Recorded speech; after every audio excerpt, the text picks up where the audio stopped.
A hot summer day. The sun burns. The air sticks, and on a stand sits a glass of lemonade, bright, cold, and glowing pink. It's more than just a drink. It's a story, a circus trick, an accident, and maybe even a scam. Lemonade has been around for centuries. In the markets of medieval Cairo, a drink called katamizat, sweetened lemon water, was sold to thirsty crowds. Travelers carried it across the Mediterranean, and by the 17th century, lemonade had reached Paris, sold on street corners by vendors with giant tanks strapped to their backs.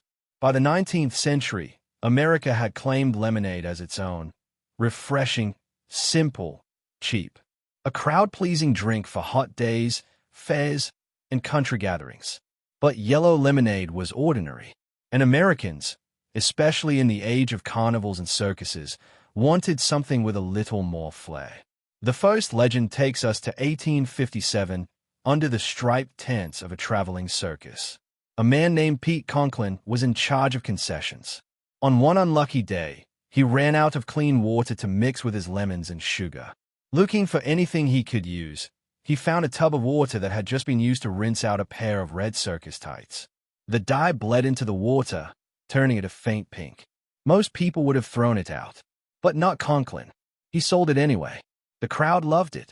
The circus advertised it. And suddenly, pink lemonade was born. It was cheap, it was novel, and it worked. But there's another story. This one involves Henry Elot, also tied to the circus. According to law, he accidentally dropped cinnamon candies into a vat of lemonade. The sweets dissolved, turning the whole thing pink. Instead of apologizing, he leaned into it. He sold it as strawberry lemonade, and it sold like magic. Whether it was tights or candy, one thing is clear. The pink color was an accident, but it quickly became a selling point. Think about it. Regular lemonade was just lemonade. But pink lemonade, it sounded fun, exotic, even luxurious. Vendors realized something important. People didn't care why it was pink. They just liked that it looked different. It stood out at the fair. It felt special. And in the late 19th century, America was obsessed with spectacle. Circuses, vaudeville, new inventions, bright lights. Pink lemonade fit right in. It wasn't just a drink, it was an experience. By the early 20th century, pink lemonade had spread from circus tents to soda fountains, diners, and eventually grocery stores. It became a symbol of summer, childhood, and nostalgia. The color pink, soft, bright, cheerful, turned lemonade from ordinary refreshment into something playful. Even when it was nothing more than yellow lemonade dyed pink, people swore it tasted better. Maybe that's the trick. Sometimes flavor is about the story today.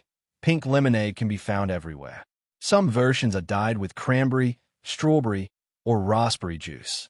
Others use grenadine. And plenty are simply yellow lemonade with a splash of food coloring. But the lore of pink lemonade hasn't faded. It's still tied to fairs, carnivals, and childhood summers. It's marketed in candy, cocktails, slushes, even cosmetics and perfumes. The truth is, pink lemonade was never really about lemons. It was about imagination. So the next time you sip a glass of pink lemonade, remember, you might be drinking a circus accident, or melted candies, or just dyed water, but you're also tasting a piece of history. A story where a simple mistake turned into a legend. Pink lemonade isn't just a drink. It's proof that sometimes the best ideas are accidents. And sometimes all you need to stand out is a splash of color. This was a strange lore of pink lemonade.